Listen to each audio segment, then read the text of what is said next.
So my phone right now is at like a solid 4% battery. So we're gonna see how this goes. As we all know, in this crazy 21st century world, do we really have time to plug in phones at night? I don't know. This is called Invent Everything. Ever since that day in science class, 9th grade with Miss Kaplipsy, when, during a routine STEM exercise, you open a portal to another dimension underneath Ethan Passwater's desk and send him hurtling into an alternate dimension where the grass smells rancid and Ethan's mother looks at him strangely, you have known that you are a science fiction inventor. How did you do that? Kaplipsky asks. Jealous, you assume, because with a rubber band, 3 paper clips, and a miniature electric motor, you have surpassed, in seconds, her wildest ambitions for herself and for the future. I don't know, you say. Shit.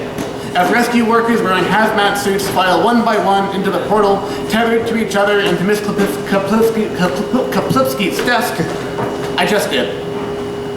Well, if it happens one more time, you're getting a referral, Kaplipsky says, but you were just getting started.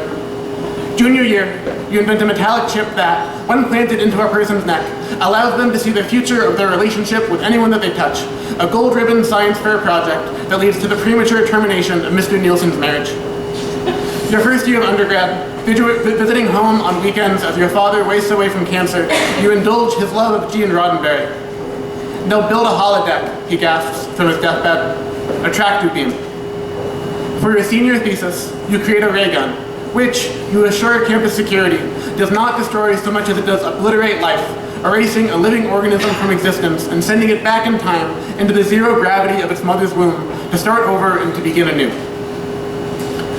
You invent with dizzying productivity, utilizing artificial intelligence, parallel timelines, and slightly less gifted clones to maximize your output, creating and creating and creating throughout the multiverse with nary a sense of limitation until, of course, you fall in love.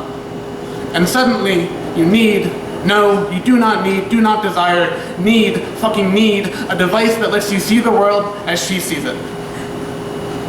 Well, you ask her, on the first attempt, sitting atop your twin-sized bed, having both ingested the experimental tablet, touching fingertips. Do you understand now why I got so upset the other night about that thing you said? She smiles, sort of, a little one. No, she says, I'm sorry, I don't. Do you get why I can't take you home just yet?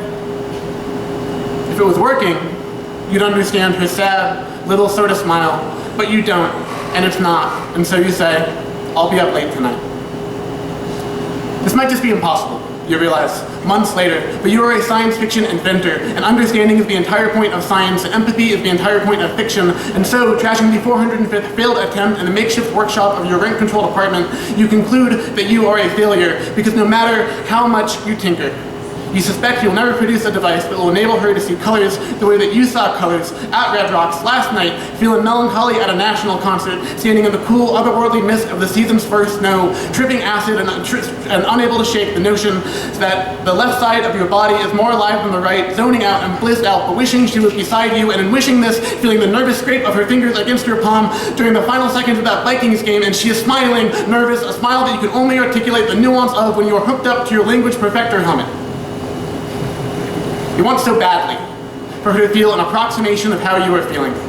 Unable to finish a sentence, unable to move, unable to unpack the privilege of tripping acid and feeling melancholy at a national concert at Red Rocks, unable to complete your work on a device that will, when finished, God willing, one day, project you both into an empty room with no windows, no doors, and no context. The walls bare, white, alone with only your shells and the way you love each other.